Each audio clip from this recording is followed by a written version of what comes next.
Hello and welcome to this next episode of the Phoenix Theatre podcast and the series in which we're talking to the cast and directors of the play Full Circle. Now, as you're listening to this, you may hear in the background the sound of bells because we're recording this at the theatre and the theatre is next door to the beautiful St Mary's Church and it's a Tuesday and they practice the bell ringing. Anyway, so if you can hear bells, that's what it is. And in this podcast, we're going to meet Stephanie Piggott. Say hello, Stephanie. Hello. There she is, Stephanie, or Steph, as we call her in rehearsals. And Steph is playing a character, Dee. Now, Dee is an interesting character, isn't she? She's a wonderful character to portray because she lives life to the full. She rides around on a Harley-Davidson motorbike. And she just wants to experience everything that there is in life. And she's a grandmother, isn't she? She is a grandmother, but she's not going to slow down. And she's not a typical grandmother.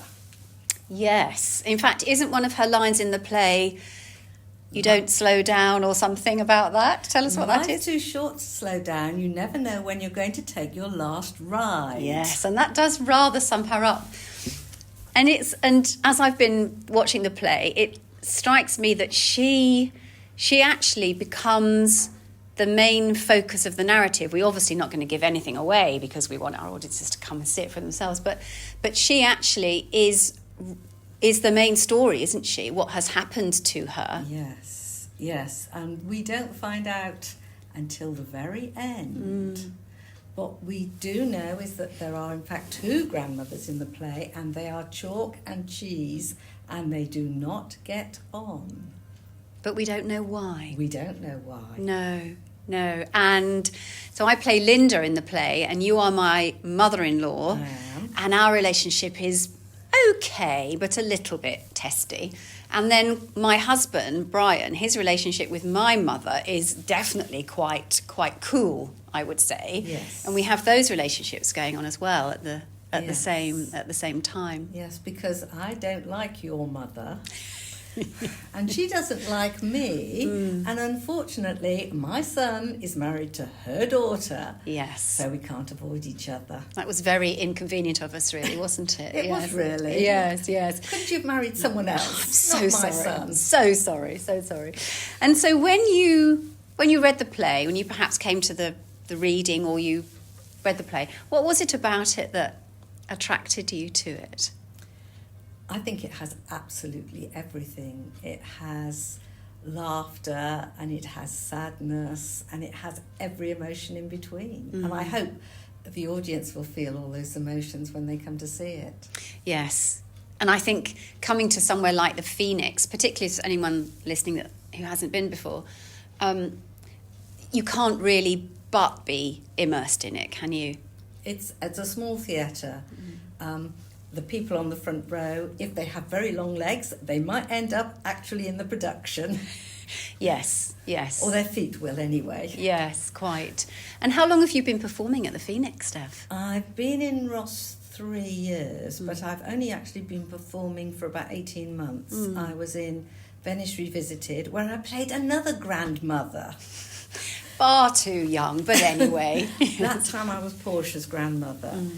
Then I was in Crazy Horses, where I played a cleaner, and anyone who saw it will remember my turn with the mop, which people who've seen it have never let me forget that. And then I was prompting for The Unexpected Guest earlier on this year, which was never prompted before, but that was very good fun. I think that's something that struck me about Phoenix, because I've only done one play prior to this, so I'm relatively new as well, is that everybody in the Phoenix family, which I know is a bit of a cliche, but I think it's really true, everybody sort of does a little bit of everything. Yes. And there are opportunities to act, there are opportunities to direct and to, do the technical side of things as well.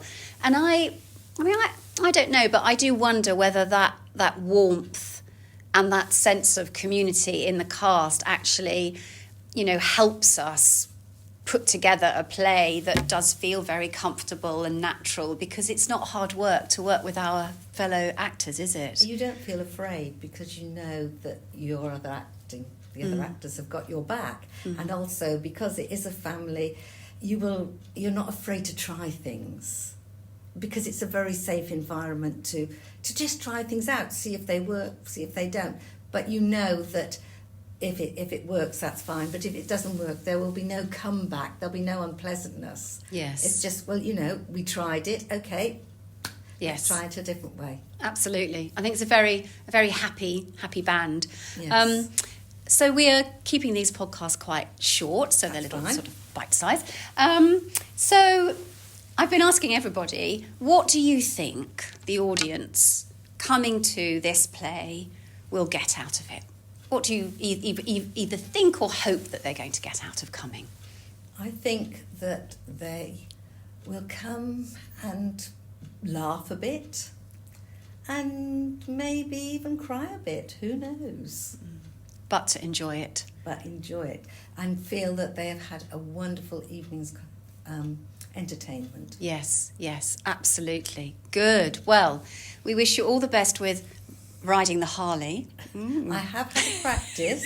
Fortunately, our neighbour has a Harley, so I have had to go on it. Well, there we go. So if you're in Ross and you see a granny, inverted commas, whizzing around on a Harley, you'll know who it is. Steph, thank you so much for joining us on the podcast. Thank you very much.